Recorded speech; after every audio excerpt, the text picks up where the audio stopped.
أعوذ بالله من الشيطان الرجيم. بسم الله الرحمن الرحيم. يا بني إسرائيل اذكروا نعمتي التي أنعمت عليكم وأني فضلتكم على العالمين واتقوا يوما لا تجزي نفس عن نفس شيء ولا يقبل منها شفاعة ولا يؤخذ منها عدل ولا هم ينصرون. صدق الله العظيم. అనంత కరుణామయుడు, అపార కృపాశీలుడు, పాలకుడు, పోషకుడు, సర్వమానవాళి ప్రభు అయిన అల్లాహ్ శుభనామంతో ప్రారంభిస్తున్నాను. సోదరులారా, సోదరిమణులారా, అస్సలాము అలైకుం రహమతుల్లాహి వబరకాతుహు. ఇంతవరకు మీ ముందు మానవులందరి చివరి ప్రవక్త అయినటువంటి మహాప్రవక్త ముహమ్మద్ సల్లల్లాహు అలైహి వసల్లం వారి మీద దైవం అల్లాహ్ అవతరింపజేసినటువంటి చివరి మార్గదర్శక గ్రంథం, మానవులందరి కోసం అవతరింపజేసినటువంటి దివ్య ఖురాన్ నుండి 2వ అధ్యాయం 47వ వాక్యం యొక్క అరబీ మూలంను పఠించడం జరిగింది. దీని యొక్క అర్థం ఏమిటంటే, దైవం నిన్న ఒక మాటను చెప్పడం జరిగింది. మనము నమాజు గురించి మరియు సహనాన్ని గురించి నిన్నటి వరకు తెలుసుకున్నాము. నిన్న వాక్యాల్లో దైవము ఒక మాటను ఇక్కడ సెలవిస్తున్నాడు. అల్లాహ్ ఈ విధంగా సెలవిస్తున్నాడు, నిస్సందేహంగా నమాజు అనేది చాలా కష్టతరమైనటువంటి కార్యము, కానీ అల్లాహకు ఎవరైతే విధేయులవుతారో అటువంటి దాసులకు అది ఎంత మాత్రం కూడా కష్టం కాదు. వారు తాము ఎట్టకేలకు తమ ప్రభువును కలుసుకోవలసి ఉందని, ఆయన వైపునకే మరలిపోవలసి ఉందని నమ్ముతారు.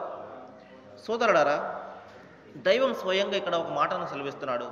అదేమిటంటే, నిస్సందేహంగా నమాజు అనే ఈ ప్రార్థన, ఈ ఆరాధన చాలా కష్టతరమైనటువంటి కార్యమే.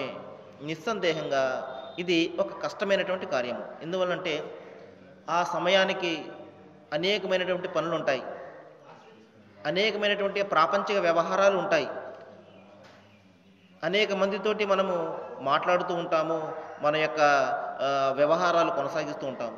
మరి ఇటువంటి సందర్భాలలో మస్జిద్ నుండి పిలుపు వినిపిస్తుంది, రండి అల్లా దాసులారా, నమాజ్ వైపునకు రండి, మీ యొక్క కార్యక్రమాలన్నింటినీ కూడా ముగించుకుని మీరు మస్జిద్ వైపునకు పరిగెడండి అన్న పిలుపు ఎప్పుడైతే వినబడుతుందో, మరి ఎవరైతే ఈ ప్రాపంచిక వ్యామోహాలలో పడిపోతారో, ఎవరైతే ఈ ప్రాపంచిక కార్యకలాపాలలో పడిపోయి అల్లాహను ఎవరైతే మర్చిపోతుంటారో, ఎవరైతే విస్మరిస్తూ ఉంటారో, వారికి చాలా కష్టతరమైనటువంటి కార్యంగా అది కనబడుతుంది.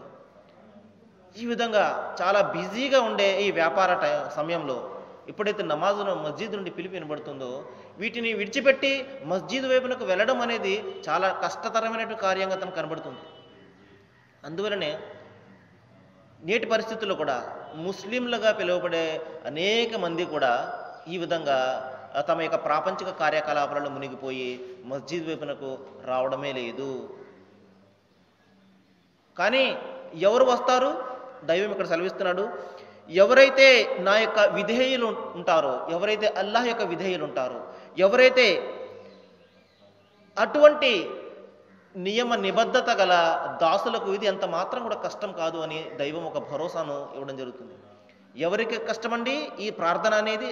5 పూటల నమాజు, మరి ఇటువంటి ప్రాపంచిక ఆకర్షణలకు లోనవుతున్నటువంటి ఇటువంటి తరుణంలో, ఇటువంటి సమయంలో మరి మస్జిద్ వైపునకు, అల్లాహ్ వైపునకు మనం మరలడం అనేది చాలా కష్టతరం అయినటువంటి కార్యం.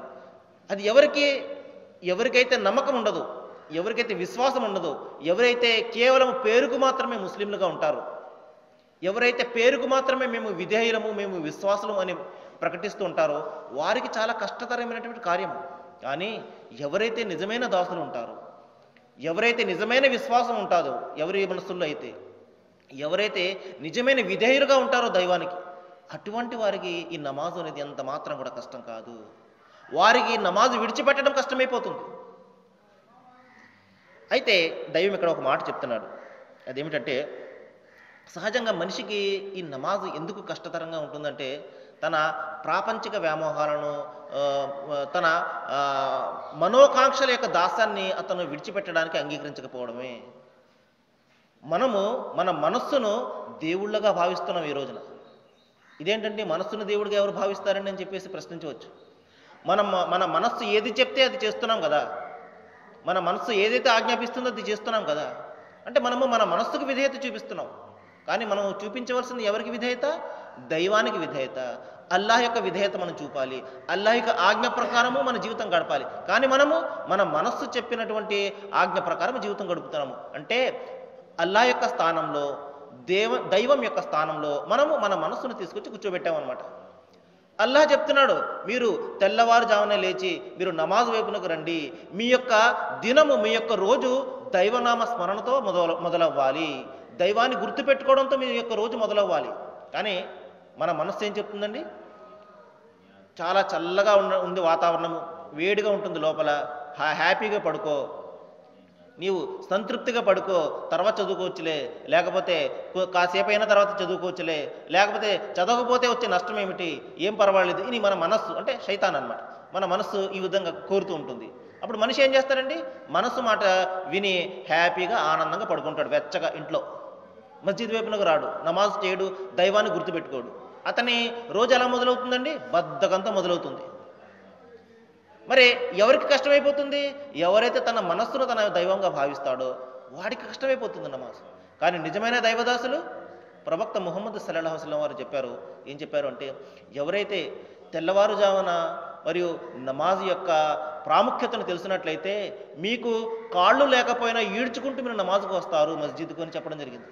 దాని యొక్క ప్రాముఖ్యత, దానికి లభించే ప్రతిఫలాన్ని దాని గురించి మీకు అవగాహన ఉన్నట్లయితే, ఎంత ప్రతిఫలాన్ని దైవం మీకోసం దాచిపెట్టాడో అది మీకు తెలుసుకున్నట్లయితే మీకు కాళ్ళు లేకపోయినప్పటికీ కూడా ఈడ్చుకుంటూ మీరు నమాజ్కు వస్తారని చెప్పేసి. ఇంకా మరొక సందర్భంలో ప్రవక్త ముహమ్మద్ సల్లల్లాహు అలైహి వసల్లం వారు చెప్పారు, ఎవరైతే తెల్లవారుజామున నమాజు చెయ్యరో నా మనస్సు కోరుతుంది నేను వారి ఇంటికి వెళ్ళి వారి ఇంటిని తగలబెట్టేయాలని చెప్పేసి. అంటే అంత కోపం ప్రవక్త ముహమ్మద్ సల్లల్లాహు అలైహి వసల్లం వారికి సాధారణంగా ఎటువంటి కోపం కూడా రాకుండా చాలా ప్రశాంతంగా ఉండే మనస్తత్వం ఆయనది. కానీ ఎప్పుడైతే దాసులు నమాజును విడిచిపెడతారో మరి అటువంటి దాసుల మీద ఆయనకు చాలా విపరీతమైన కోపం వచ్చేది. కాబట్టి ఎవరికైతే ఈ యొక్క మనోకాంక్ష దాస్యాన్ని చేస్తూ ఉంటారో, పేరుకు మాత్రమే మేము విధేయులము ముస్లింలు చెప్పుకుంటూ ఉంటారు, అటువంటి వారికి చాలా కష్టంగానే కనబడుతుంటుంది. కానీ దైవం యొక్క నిజమైన దాసులకు అది ఎంత మాత్రం కష్టం కాదు. ఆ దాసులు ఏమని ఆశ కలిగి ఉంటారండి? అల్లాహ్ తఆలా ఇక్కడ చెప్తున్నాడు, తమ ప్రభువును కలుసుకోవాల్సి ఉంది అని ఎట్టకేలకు చివరకు మేము మా ప్రభు వద్దకే వెళ్ళాలి, ఆయనను కలుసుకొని మేము మా యొక్క పనులకు మేము సంజాయిషి ఇచ్చుకోవాలి అని నమ్ముతారు. కాబట్టే వారు దైవానికి భయపడతారు, నమాజుకు వస్తుంటారు. చూడండి సోదరులారా, ఇక్కడ ఒక మాట చెప్పడం జరిగింది దైవం, ఈ యొక్క నమాజు ద్వారా మీరు మీ దైవాన్ని కలుసుకుంటారు. అంటే మనము మన అల్లాహ్ను కలుసుకునే అవకాశం మనకు ఎప్పుడు లభిస్తుంది? ఈ నమాజు ద్వారా మనకు లభిస్తుంది. నమాజు చేసేవారికి అల్లాహ్ తఆలా ఆ యొక్క అర్హతను ప్రసాదిస్తాడు అన్నమాట. కానీ మనిషి ఈ రోజున మనం ఏం చేస్తున్నాం? ఈ రోజున అసలు రూపమే తెలియనటువంటి దైవానికి, ఆకారమే తెలియనటువంటి దైవానికి, అల్లాహకు మనం ఏం చేస్తున్నాము? అనేక రూపాలు కల్పిస్తున్నాము, అనేక ఆకారాలు కల్పించి మన ఇంట్లో పెట్టుకుని నేను దైవాన్ని చూస్తున్నాను రోజు అని భావిస్తున్నాం మనం. కానీ అల్లాహ్ ఇక్కడ ఏం చెప్తున్నాడండి? నీవు అల్లాహ్ను చూసేది ఇక్కడ కాదు, పరలోకంలో చూస్తావు. దానికి నువ్వు అర్హత ముందు సాధించాలి. చూడండి సోదరులారా, ఉదాహరణకి ఒక ఐఏఎస్ ఆఫీసర్ ఉన్నాడు అనుకోండి. ఐఏఎస్ ఆఫీసర్ అవడానికి, అతను కలెక్టర్ అవడానికి రాత్రింబవళ్ళు కష్టపడి, ఎంతో కష్టపడి అతను ఆ యొక్క పరీక్షను పాస్ అవ్వడం జరుగుతుంది. ఇది ప్రాపంచికంలో మరి ఐఏఎస్ పాస్ అవగానే అతనికి పెద్ద హోదా లభిస్తుంది, గౌరవం లభిస్తుంది. ఇది ప్రపంచంలో జరిగే వ్యవహారం. మరి అల్లాహ్ అనంతమైనటువంటి కరుణ, మరి ఆయన తేజస్సు ఎలా ఉంటుంది అంటే సమీపరాని తేజస్సులో ఆయన ఉంటాడు. ఉదాహరణకు ఒక ఉదాహరణ చెప్తాను. గతంలో ఒక ప్రవక్త గతించడం జరిగింది. ఆయన పేరు మూసా అలైహిస్సలాం. ఆయననే ఇంగ్లీష్లో మోజెస్ అంటారు. ఒకసారి అల్లాహ్తో ఆయన ప్రార్థించడం జరిగింది, ఓ ప్రభువా, నేను నిన్ను చూడాలనుకుంటున్నాను, ఒకసారి నాకు కనిపించు అని చెప్పేసి. దైవం ఈ విధంగా సెలవిచ్చాడు, ఓ మూసా, నువ్వు నన్ను చూడలేవు, నీ కళ్ళకు ఆ శక్తి లేదు అని. లేదు ప్రభువా, లేదు దైవమా, నేను నిన్ను చూడాలి, ఒకసారి నాకు కనిపించాను కానీ. అప్పుడు అల్లాహ్ తఆలా ఆజ్ఞాపించడం జరిగింది, సరే అయితే నేను నా యొక్క తేజస్సును ఆ కొండ మీద ప్రసరింపజేస్తాను, నీవు ఒకవేళ కొండను చూడగలిగితే అప్పుడు నన్ను చూడగలవు అనగానే దైవము అల్లా తన తేజస్సును ఆ కొండ మీద ప్రసరింపజేసి దాన్ని భస్మీపటలం చేయగానే ఆయన కళ్ళు చెదిరిపోయి ఆయన స్పృహ తప్పి పడిపోవడం జరుగుతుంది మూసా అలైహిస్సలాం.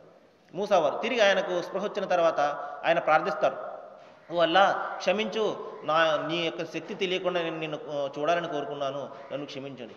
కాబట్టి సోదరులారా, దైవం అనేవాడు మనకు కంటికి కనిపించేవాడు కాదు, ఒకవేళ మనము చూడగలిగే పరిస్థితి మనది కాదు. అందుకని ఖురాన్లో చెప్తున్నాడు, లా తుద్రికుల్ అబసార్ వహవ యుద్రికుల్ అబసార్.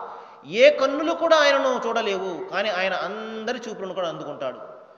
ఆయన చూసే స్థానం ఇక్కడ కాదు, పరలోకంలో. దానికి మనం అర్హత సాధించాలి, దానికి మనము ఎలిజిబుల్ కావాలి, దానికి మన ముందు మన అర్హత కావాలి.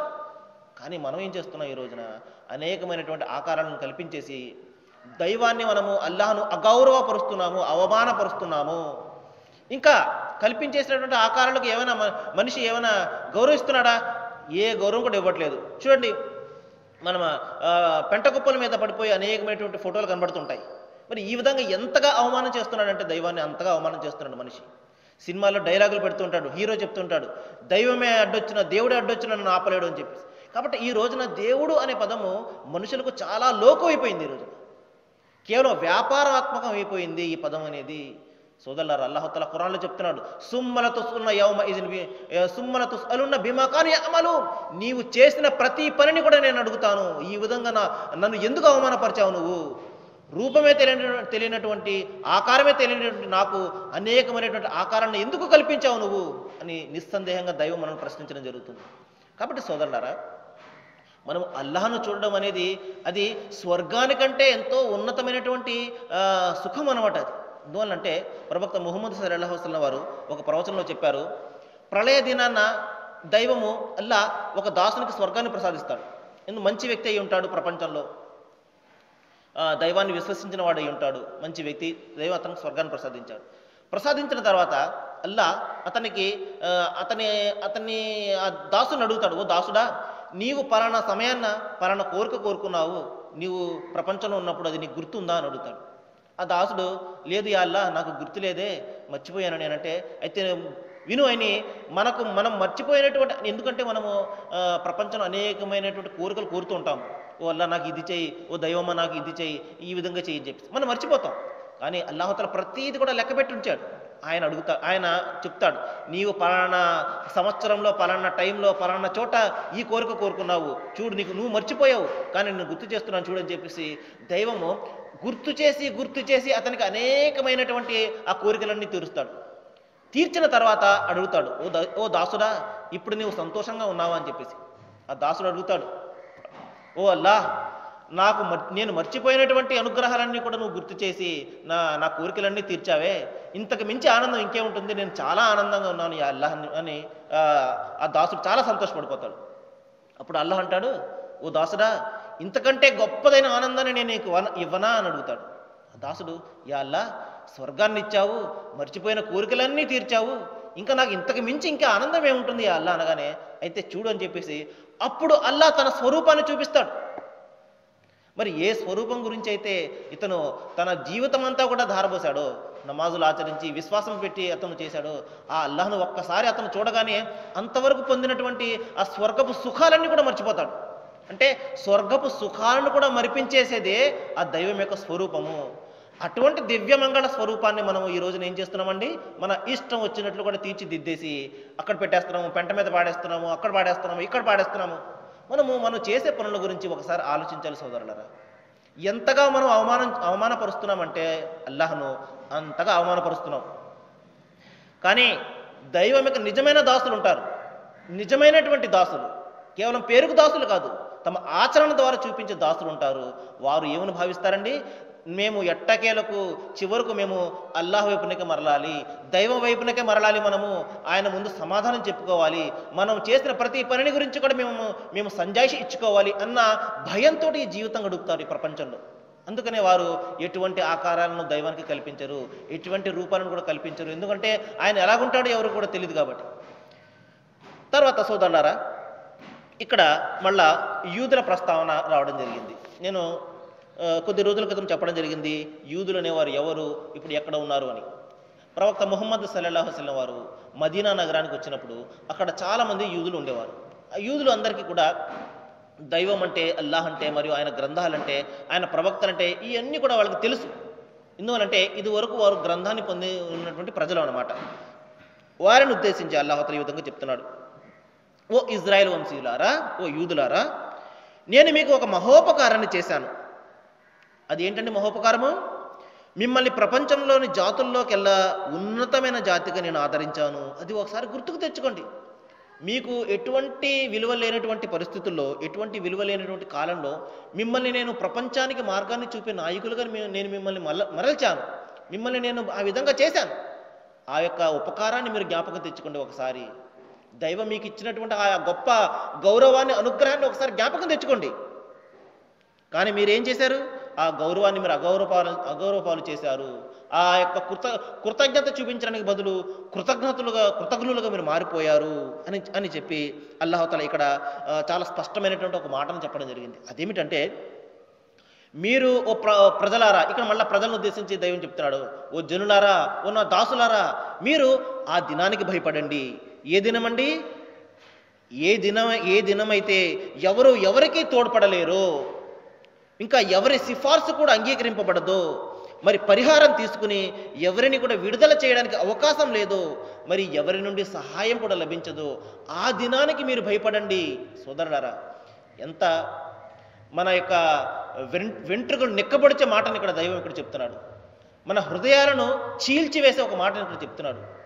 ఎందుకంటే ఈ రోజున ప్రపంచంలో మనిషి ఏ విధంగా తయారాడు అంటే ప్రపంచ పూజారిగా మారిపోయాడు. ప్రపంచాన్నే పూజిస్తున్నాడు. ప్రపంచం తర్వాత ఇంకా ఏదైనా అతనికి ప్రపంచమే సర్వం అనమాట. ఇక్కడే జీవితము, ఇక్కడే మరణము, ఇక్కడే ఆనందము, ఇక్కడే చావాలి, ఇక్కడే, దీని తర్వాత మరొక జీవితం ఉన్నది అన్న ధ్యాస అతనికి ఉండడం లేదు. అందుకని ఈ రోజున ప్రపంచంలో ఇన్ని ఘోరాలు, ఇన్ని నేరాలు జరుగుతున్నాయి. మరి ఎవడైనా నేరం చేస్తున్నప్పుడు, అరే నేను చేస్తున్నాను ఈ పని, ఎవరు చూసినా చూడకపోయినా అల్లా నన్ను చూస్తున్నాడే, ఆయన నన్ను ఒక రోజున అడుగుతాడే ఈ విధంగా ఎందుకు చేసావని, అప్పుడు నేను ఏ సమాధానం చెప్పాలి అన్న స్పృహ ఉంటే ఆ తప్పు అతను చేయగలడా అండి? మరి ఈ రోజున ఆడవారి మీద అనేకమైనటువంటి అత్యాచారాలు మనిషి చేస్తున్నాడు. ఆ చేసే సమయంలో, అరే ఈ ఆడది కూడా నా ఇంట్లో కూడా నా తల్లి ఉన్నదే, నా చెల్లి, నా అక్క ఉన్నదే, ఆమె కూడా ఇటువంటి స్త్రీయే అని అన్న స్పృహ తనకుంటే ఆ తప్పు చేయగలడా? అంటే మనిషి ఏ విధంగా మృగంగా మారిపోతున్నాడు ఈ రోజున చూడండి. అతని మనసులో ఈ ప్రపంచం యొక్క ఆకర్షణ కూర్చుండిపోయింది. మరణం తర్వాత దీని గురించి నేను జవాబు చెప్పుకోవాలన్న స్పృహ అతనికి లేదు. దైవమే అతనికి గుర్తురాడు.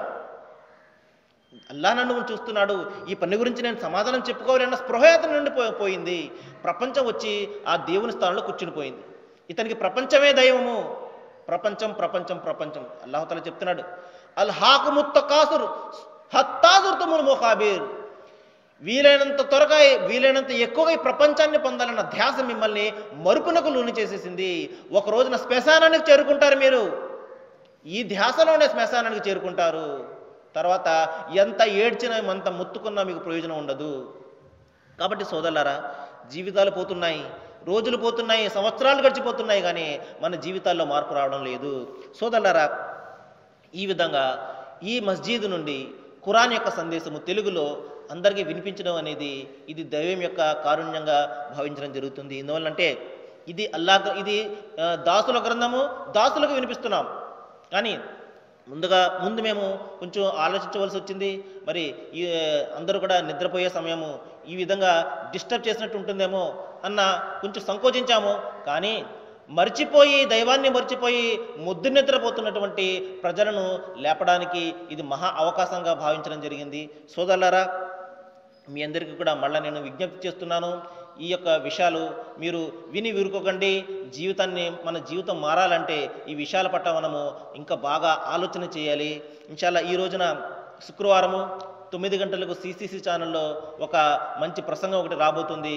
దైవం ఎవరు, అల్లా ఎవరు, ఆయనకు రూపం ఉంటుందా, ఆయనకు ఆకారం ఉంటుందా, అల్లా మనిషిగా కిందకు వస్తాడా, అసలు మన గ్రంథాలు ఏం చెప్తున్నాయి, మన భగవద్గీత, బైబిల్ గ్రంథాలు, ఉపనిషత్తులు, వేదాలు ఏం చెప్తున్నాయి, అంతిమంగా వచ్చిన ఖురాన్ ఏం చెప్తుంది అల్లాహ్ గురించి, ఆయన ఏ విధంగా ఉంటాడని చెప్తుంది అన్న అంశం మీద ఈ రోజున 9 గంటలకు CCC ఛానల్లో ఒక ప్రోగ్రాం రాబోతుంది. మీరందరూ కూడా దాన్ని చూడండి. నిస్సందేహంగా మీరు మనసు పెట్టి చూసినట్లయితే దైవం పట్ల మీకున్న అపోహలని తొలగిపోయి మీ యొక్క ఏదైతే దైవం పట్ల విశ్వాసం మీరు కలిగి ఉన్నారో ఆ విశ్వాసం అంతా కూడా పటాపంచలైపోతుంది. మీ మనస్సు అంతా కూడా ప్రశాంతంగా మారి దైవం పట్ల ఒక స్థిరమైనటువంటి అవగాహన నిశ్చయంగా కలుగుతుంది. కాబట్టి మీ అందరికీ నేను విజ్ఞప్తి చేస్తున్నాను, మీ అమూల్యమైనటువంటి సమయాన్ని కొద్దిసేపు కేటాయించండి. ఆ సిసిసి ఛానల్లో 9 గంటలకు ఈరోజు ప్రసారమయ్యే ప్రోగ్రాంను మీరు చూడండి. నిస్సందేహంగా దైవం యొక్క హృదయాలను తెరుస్తాడు. మనందరి జీవితాల్లో నిస్సందేహంగా మార్పును కూడా తీసుకువస్తాడు. నేను దువా చేస్తున్నాను, ప్రార్థన చేస్తున్నాను అల్లాహకు. ఏ విషయాలైతే నేను మీ ముందు ప్రస్తావించానో వాటి మీద మనం బాగా ఇంకా ఆలోచన చేయాలని, మన చివరి గ్రంథమైనటువంటి ఖురాన్ పట్ల మనము ఇంకా అవగాహన కల్పించుకోవాలని మనందరం కూడా కలిసి మనందరి దైవమైనటువంటి అల్లాహ్ను ఆరాధించే వారిగా దైవం మనల్ని మరల్చాలని నేను వేడుకుంటూ ముగిస్తున్నాను. వాఖిరు దవానా అనిల్ హమ్దులిల్లాహి రబ్బిల్ ఆలమీన్. ఏం సార్ ఎలా ఉంది?